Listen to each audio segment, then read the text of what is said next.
अस्सलाम वालेकुम दोस्तों, सिंधी अदब जी दुनिया में भली कार।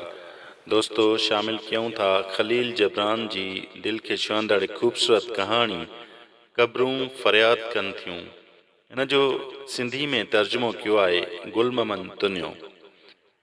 हिकु मलाइक मुक़ाम मां अची लांघो थियो।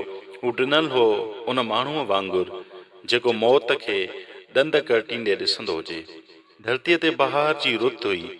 गुलनि सां जंजल वण पंहिंजी ख़ुशबूदार टारियुनि सां क़बरुनि खे किटकिटायूं करे रहिया हुआ। क़बरूं रुनियूं उन लाइ त जेकी जिस्म उन्हनि काल कोठरियुनि में क़ैद हुआ, तिन मां को बि सुख सां सुतल कोन हो।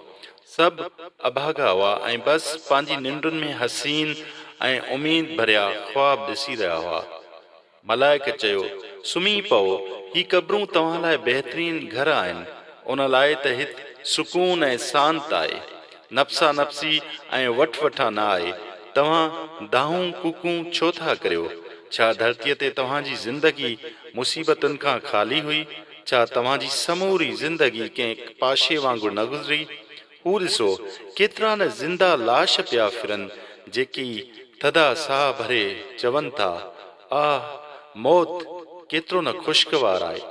सुम्ही पओ, विसारे छॾियो कारीअ राति जहिड़ी माज़ी खे। अफ़सोस कयो उन ज़िंदगीअ ते जेका उन सवाइ कुझु बि न हुजे, जंहिंमें लगातार रुगो ॾींहं राति लहंदा चढ़ंदा हुजनि।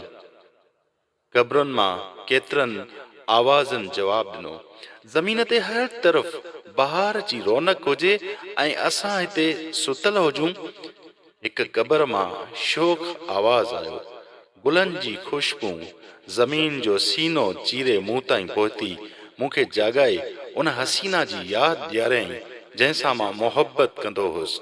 मूंखे इजाज़त ॾे त मां उथी चंबेलीअ जे उन्हनि टारियुनि खे ॻोल्हियां जिन जे पाछे हेठि असांजी मोहबत रंग लाथो। मां सम्झंदो हुउसि त मौत मूंखे पंहिंजी महबूबा सां मिलाईंदो, पर ईअं न थियो। तूं ॾिसी रहियो आहीं त मां पंहिंजी क़बर में अकेलो आहियां। ही हियांव फाड़ींदड़ अकेलाई। मां पाण में हिते वधीक रहण जी सघ नथो सारियां। मूंखे उथण जी इजाज़त ॾे। मलाइक चयो, तुंहिंजी महबूबा मरी चुकी आहे। चंबेली जूं टारियूं बि सुकी सड़ी वयूं जिन हेठां तूं प्यार जी लज़्ज़त माणींदो आहीं। सुम्ही पओ। मूं पंहिंजी अखियुनि सां उन्हनि टारियुनि जो कोमाणियल आख़िरी गुल किरंदे ॾिठो आहे। हू क़बर खे पंहिंजे पेरनि सां लताड़े अॻिते वधियो। क़बर मां किंज सां मिलंदड़ आवाज़ निकितो ऐं क़बर ख़ामोश थी वई। ऐं पोइ ॿी क़बर दहां कई। मां कीअं सुम्हां? वणनि जे पननि जा सुरॿाट ऐं वहंदड़ पाणीअ जो मधुर आवाज़ ॿुधी रहियो आहियां। सुम्हण त मुमकिन ई कोन्हे। हिन क़बर में अचण खां अॻु मां मोहबत जो हिकु हसीन गीत तख़लीक़ करणु शुरू कयो हो, पर मां अञा उहो पूरो ई करे न सघियुसि जो मौत जी लिपेट में अची वियुसि। हाणे मां वणनि जे पननि जी सरसराहट मां अहिड़ो ई आवाज़ ॿुधी रहियो आहियां, बिल्कुलु पंहिंजे उन गीत सां मिलंदड़ जिलंदड़। मूंखे इजाज़त ॾे त मां उन खे मुकमिल कयां।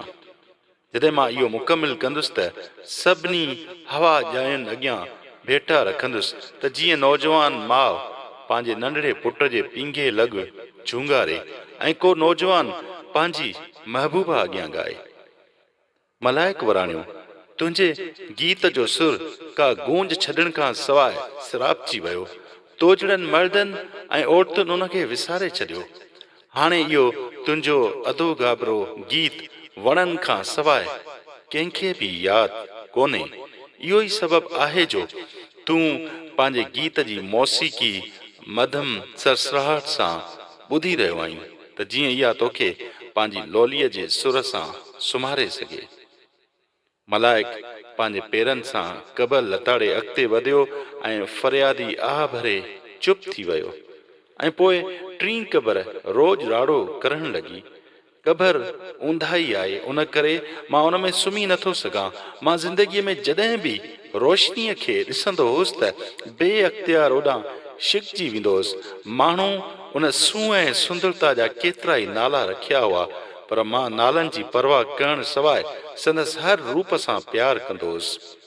जॾहिं मां ॿाहिरि हुउसि त मुंहिंजी माउ मूंखे चवंदी हुई, मरण खां पोइ बि इहो नूर तोखे नज़र ईंदो ऐं मां बि उन जी तस्दीक कंदो हुउसि। पर जॾहिं मां क़बर में पहुतुसि त मूंखे पंहिंजे चो तरफ़ रुगो ऊंद ई नज़र आई। मुंहिंजूं अखियूं रोशनीअ खां महरूम आहिनि। मूंखे उथण ॾे, शायदि मां ॾिसी सघां। मलाइक माठ थी वियो। हिन को बि जवाब न ॾिनो। रड़ थी, मूंखे जवाब ॾे, ए मलाइक, ईअं थो लॻे त ॼण ज़मीन ते बि रोशनी न रही हुजे। ॿुधाए ॿुधाए, जेकर इहो सच आहे त शायदि मूंखे निंड अची वञे। मलाइक चुप रहियो। न त हिन क़बर खे लताड़ियो ऐं न ई क़बर जी फरियादीअ खे को दिलासो ॾिनो, पर हैरत में चुपचाप बीठो रहियो। गमगीन थी कंध झुकाए छॾियईं। उन लाइ जो मोअल फरियादीअ जा लफ़्ज़ हिन जी दिलि सां टकराइजी रहिया हुआ। हिन जो अहसासु मोअल जे अहसास जहिड़ो थी वियो, पर हू उन खे क़बर मां उथारण ते क़ादिर न हो।